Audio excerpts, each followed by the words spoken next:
Learning algebra with Ms. Rodriguez. By the end of this video, you will understand identifying translations.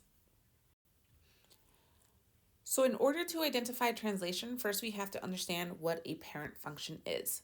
So in this case, we're going to talk specifically about quadratics.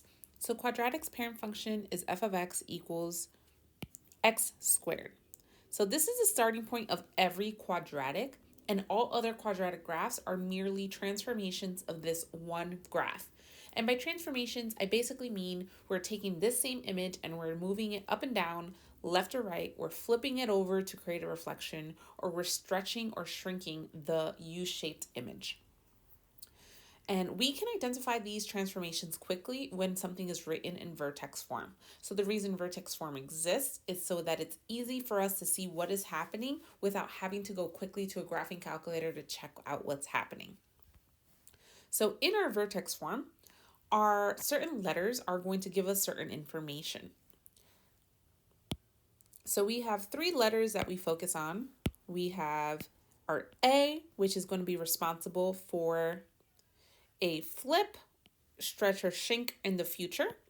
We have our H, which is responsible for left or right horizontal translations. Think H for horizontal.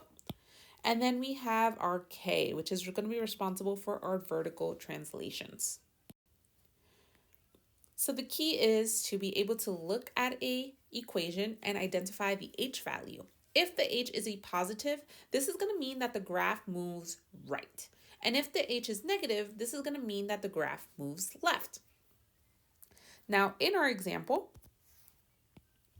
we have y is equal to x plus 2 in parentheses. So because our vertex form really says x minus a number, this x plus 2 really means x minus negative 2. So our h here is going to be negative 2.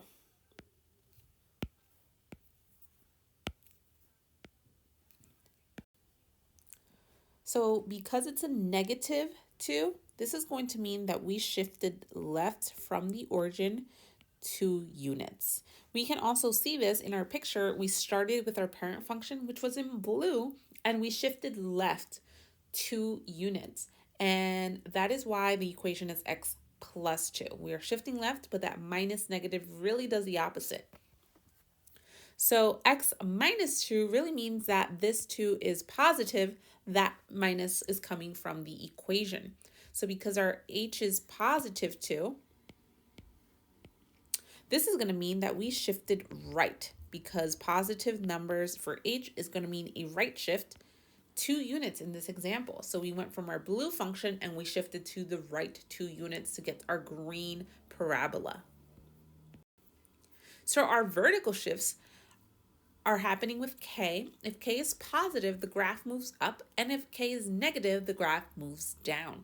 So k, we get to keep the sign that we see. We don't have to kind of think of this opposite. So in our problem, we went from our dashed line and we went down. So because it says x squared minus 3, this means that k is negative and we are shifting down 3 units.